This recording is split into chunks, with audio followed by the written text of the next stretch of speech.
گناہ کبیرہ میں سے 32ویں نمبر کا گناہ کبیرہ رشوت لینا۔ رشوت لینا، دیکھیے جو رشوت کا معاملہ ہوتا ہے، اللہ نے قرآن میں فرمایا وَلَا تَأْكُلُوا أَمْوَالَكُمْ بَيْنَكُمْ بِالْبَاطِلِ وَتُدْلُوا بِهَا إِلَى الْحُكَّامِ، کہ لوگوں کو منع کیا گیا آپس میں ناحق طور پر مال مت کھاؤ۔ طریقہ کیا اختیار کرتے ہو کہ کچھ نہ کچھ ہدیہ نذرانہ بادشاہوں کو، ذمہ داران کو بھجواتے ہو تاکہ تمہارے حق میں فیصلہ کیا جائے۔ یہ جو تمہارا پیسہ بھجوانا ہوتا ہے یہ بطور رشوت کے ہوتا ہے۔ اب رشوت کے معاملے میں 3 چیزیں آتی ہیں۔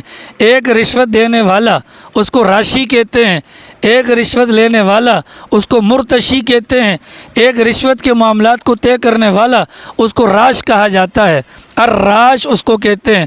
تو اللہ کے نبی کا فرمان ہے راشی اور مرتشی دونوں جہنم میں جائیں گے، اور راش کے متعلق بھی اس کے اوپر بھی لعنت ارشاد فرمائی گئی۔ اب دیکھیے جو راشی ہوتا ہے رشوت لینے والا، اور مرتشی ہوتا ہے رشوت دینے والا۔ رشوت لینے والے پر تو لعنت کنفرم ہے، لیکن جو رشوت دینے والا ہوتا ہے اس کے بارے میں 2 شرائط ہیں۔ اگر وہ 2 شرائط پائی گئیں تو وہ لعنت کا مستحق ہوگا، وگرنہ اس پر لعنت نہیں آئے گی۔ پہلی شرط یہ ہے کہ وہ رشوت دینے کا اس کا مقصد ایسی چیز کا حصول ہے کہ جو اس کی ہے نہیں ہے، کسی اور کو اذیت پہنچانے کے لیے وہ پیسے دیتا ہے، اس صورت میں اس پر لعنت ہوگی۔ اور دوسری صورت یہ ہے کہ وہ یہ جو مال وغیرہ دے رہا ہے، اس مال کے دینے کے نتیجے میں اس کا مقصد کسی کے ساتھ ظلم کرنا ہے یا ناجائز کرنا ہے۔ اگر یہ نیت ہوگی اس صورت میں یہ بھی لعنت کا مستحق۔ لیکن اگر صورتحال اس قسم کی بن رہی ہو کہ وہ بندہ حق پر ہو اور وہ سمجھتا ہو کہ میرا حق بغیر رشوت دیے مجھے مل نہیں سکتا، اب اگر یہ رشوت دیتا ہے تو یہ رشوت دینا اس کے لیے حرام نہیں ہوگا، لینے والے کے لیے حرام ہوگا۔ آج ہمارے جو پولیس والے بھائی ہیں وہ جو رشوت دیتے ہیں لیتے ہیں تو ظاہر ہے کہ لعنت ان پر پڑے گی، دینے والے پر نہیں پڑے گی۔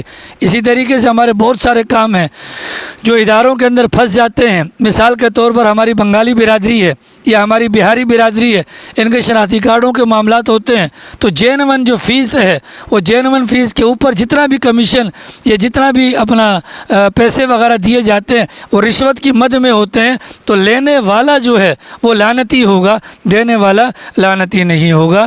اللہ کے نبی کے فرمان کے مطابق دینے والا اور لینے والا دونوں لعنتی، لیکن اس کی تفصیلات کے اندر فرمایا گیا کہ دینے والا تب لعنتی ہوگا جب کسی کے ساتھ زیادتی کا مرتکب ہو یا کسی کے ساتھ کسی اور کا حق ہتھیانا چاہتا ہو، اور اگر اپنے حق کی وصول یابی کے لیے اگر کسی کو رشوت دینا پڑتی ہے اس صورت میں وہ بندہ رشوت والے گناہ کے اندر نہیں پایا جائے گا۔